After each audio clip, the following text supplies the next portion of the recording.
तब युधिष्ठिर कहते हैं, काका श्री, मैं द्यूत के आमंत्रण को कैसे ठुकरा सकता हूँ, क्योंकि द्यूत और युद्ध दोनों क्षत्रिय मर्यादा के लिए स्वीकार करना एक क्षत्रिय का धर्म है। इसलिए मैं इस दूत कीड़ा को अस्वीकार नहीं कर सकता हूँ। ऐसा सुनकर विदुर कहते हैं, जैसा आप ठीक समझें नरेश। जय श्री कृष्णा मित्रों, स्वागत है आपका मेरे चैनल अनुराग महुआ ब्लॉग पर। अगर आज आपका पहली बार आगमन हुआ है तो आपका हार्दिक स्वागत है। प्लीज़ चैनल को सब्सक्राइब कर लें, जिससे ऐसे ही वीडियो हमेशा आप तक पहुंचते रहें। और अगर अभी वीडियो को लाइक नहीं किया है तो प्लीज़ लाइक कर दें। मैं आप सभी लोगों का आभारी हूं, जो आप सबके सहयोग के द्वारा मेरे मनोबल को बढ़ाया जाता है। आइए बढ़ते हैं आज के इस प्रसंग की ओर। जब दुर्योधन हस्तिनापुर की ओर वापस चले जाते हैं और महाराज युधिष्ठिर को ज्ञात होता है कि राजरानी द्रौपदी के द्वारा दुर्योधन का ऐसा अपमान किया गया, अंधे का पुत्र अंधा कहकर, तब वो राजरानी द्रौपदी से मिलने उनके कक्ष में पहुंचते हैं और कहते हैं, क्या आपने ऐसा कहा था? तब राजरानी द्रौपदी स्वीकार करती हैं, साथ ही कहती हैं कि हाँ, मैं अपनी इस भूल को स्वीकार करती हूँ और मुझे ऐसा नहीं करना चाहिए था। तब युधिष्ठिर कहते हैं, आपके भूल स्वीकार करने भर से ये अपराध क्षमा नहीं होगा। ऐसे अपराधों के लिए तो प्रायश्चित करना पड़ता है। और इधर हस्तिनापुर में शकुनी अपने कुचक्रों के अंतिम प्रयास को रूप देने के लिए आतुर है। वो महाराज धृतराष्ट्र से कहता है कि महाराज दुर्योधन का मन बड़ा अशांत है, जब से उसने इंद्रप्रस्थ का वो वैभव देखा है, राजरानी द्रौपदी के द्वारा उस अपमान को सहा है। तब धृतराष्ट्र कहते हैं कि मैं इंद्रप्रस्थ तो लाकर नहीं दे सकता हूँ। तब शकुनी अपनी कुटिल चाल को आगे बढ़ाता है और कहता है, महाराज आप इंद्रप्रस्थ नहीं दे सकते, लेकिन पांडवों को दूत कीड़ा का आवाहन तो दे सकते हैं राजकुमार दुर्योधन की ओर से। इतने में ही दुर्योधन आ जाता है और वो धृतराष्ट्र को प्रणाम करता है और धृतराष्ट्र से अंक में भर लेते हैं। कहते हैं, पुत्र आज बहुत दिनों के बाद आना हुआ, तुम्हारा स्वास्थ्य तो ठीक है। तब दुर्योधन जानबूझकर उखड़ा सा बोलता है। तब शकुनी कहता है, महाराज जिसका ऐसा अपमान हुआ होगा वो प्रसन्न चित्त कैसे रहेगा? और अगर आप युवराज के लिए कुछ करना चाहते हैं तो आप पांडवों को द्यूत कीड़ा का आह्वान दीजिए, उन्हें निमंत्रण भेजिए। तब धृतराष्ट्र उनकी बात को मान लेते हैं और कहते हैं, ठीक है, मैं विदुर से सलाह लूँगा। इतना सुनते ही दुर्योधन अत्यधिक क्रोधित हो जाता है और कहता है, अब इसमें विदुर नीति की क्या आवश्यकता है? तब शकुनी कहता है, शांत रहो दुर्योधन, इसमें विदुर नीति भी कुछ नहीं कर सकती है। एक क्षत्रिय द्यूत कीड़ा का आवाहन किसी को भी दे सकता है और द्यूत कीड़ा के लिए अस्वीकार करना न करना युधिष्ठिर के हाथ में है। लेकिन अगर क्षत्रिय मर्यादा का स्मरण रखेंगे तो वो इस आह्वान को अस्वीकार नहीं कर सकते। दूसरी बात, वो पांडव हैं, मर्यादा का हनन उनके द्वारा कभी नहीं हो सकता है। और एक कारण और भी है, अभी अभी इंद्रप्रस्थ में उन्होंने मुझे हराया है तो उनको अपने दूध कीड़ा पर एक अभिमान है कि मैं बहुत अच्छा कुशल खिलाड़ी हूँ, इसलिए तुम निश्चिंत रहो, सम्राट युधिष्ठिर इस निमंत्रण को अवश्य स्वीकार करेंगे। और ऐसा कहकर दुर्योधन और शकुनी महाराज के कक्ष से बाहर चले जाते हैं।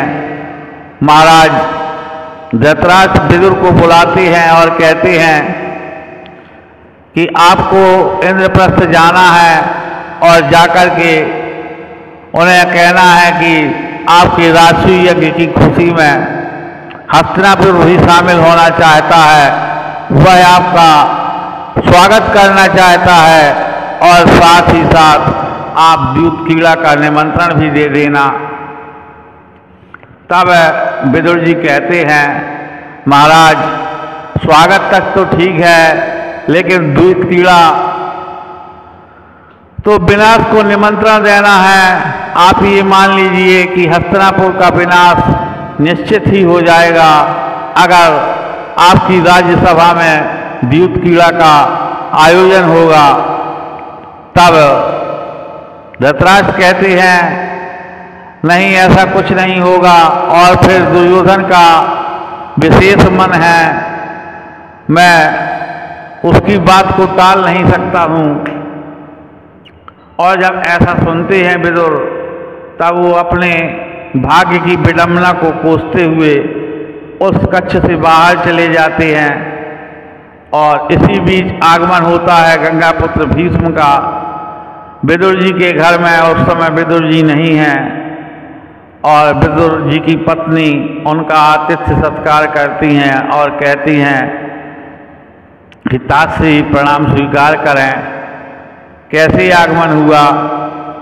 तो कहते हैं, बस अपनी राजकीय चिंताओं को लेकर चला आया हूँ।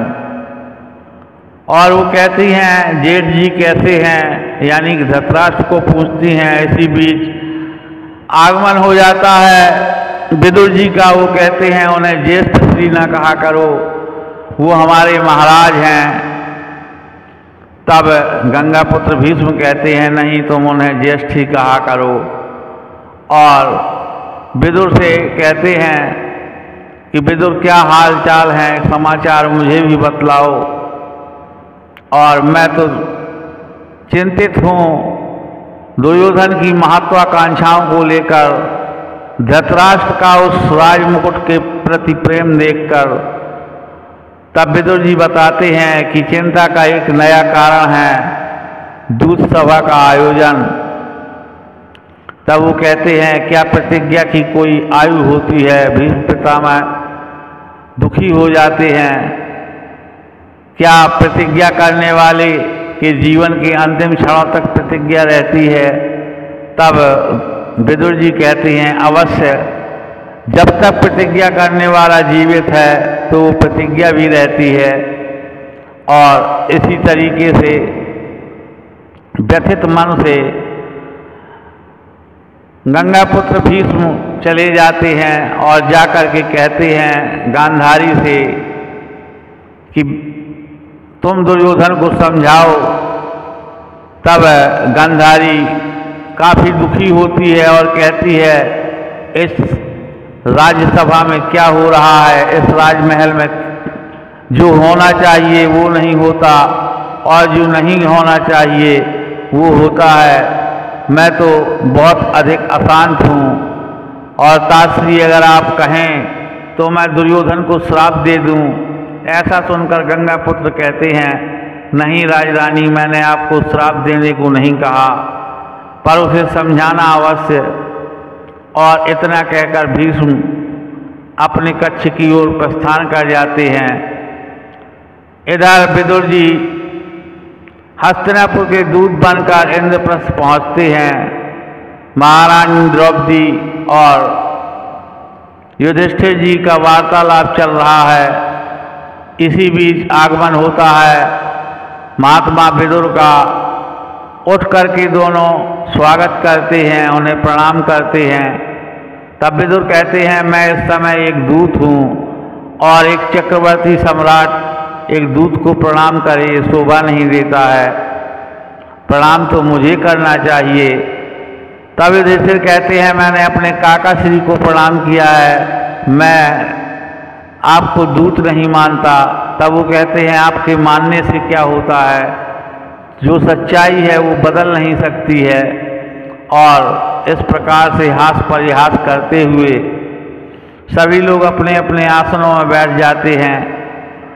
तब युधिष्ठिर कहते हैं काका श्री आपके आगमन का क्या कारण है मुझे बताइए। तब विदुर कहते हैं जो महाराज धृतराष्ट्र का संदेश था वो अक्षर से वही सुनाते हैं। कहते हैं आपके स्वागत में एक हस्तिनापुर में उत्सव रखा गया है, साथ ही उसमें एक दूत सभा का आयोजन किया गया है और आप चाहें तो इस निमंत्रण को अस्वीकार कर सकते हैं। तब धर्मराज युधिष्ठिर वही बात कहते हैं कि ये तो क्षत्रिय मर्यादा के विरुद्ध है, मैं क्षत्रिय मर्यादा को नहीं तोड़ सकता हूँ। अतः वो दूत का निमंत्रण स्वीकार कर लेते हैं।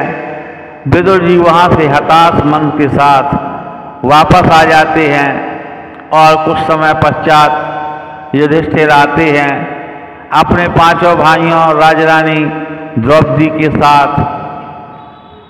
तब राजद्वार पर दुर्योधन दुशासन के द्वारा उनका भव्य स्वागत होता है और उन्हें अतिथि कक्ष में ससम्मान ठहराया जाता है। महाराज धृतराष्ट्र उन्हें एक ज्येष्ठ पिताश्री के रूप में मिलने के लिए बुलाते हैं। पांचों भाई जाते हैं, दंडवत प्रणाम करते हैं और इस प्रकार से उनका मिलना होता है। साथ ही साथ धृतराष्ट्र कहते हैं कल हस्तिनापुर राज्य की ओर से आपका मेरी राज्यसभा में अभिनंदन होगा। तब वहाँ राजकुमार दुर्योधन बहुत अच्छे ढंग से विनम्रतापूर्वक युधिष्ठिर से कहता है कि समय से पहुँच जाइएगा सम्राट। तो युधिष्ठिर हंसने लगते हैं और इस प्रकार से उनका दूसरे दिन अभिनंदन समारोह होता है। तत्पश्चात दूत क्रीड़ा कक्ष की ओर सभी को जाने का आदेश देते हैं महाराज धृतराष्ट्र। तो मित्रों कैसा लगा आज का ये प्रसंग अवश्य बताइएगा। कोई विशेष घटना नहीं है लेकिन ये प्रसंग बताना आवश्यक था कि कैसे ये दूत सभा तक पहुँचे और कैसे ये जुआ जैसा निंदनीय कृत्य किस कारण से हुआ, ये मैंने आपको बताने का प्रयास किया है। आपको कैसा लगा ये वीडियो जरूर बताइएगा। यहाँ तक साथ में रहने के लिए आप सभी को हृदय से आभार व्यक्त करता हूँ। जय श्री कृष्णा, राधे राधे।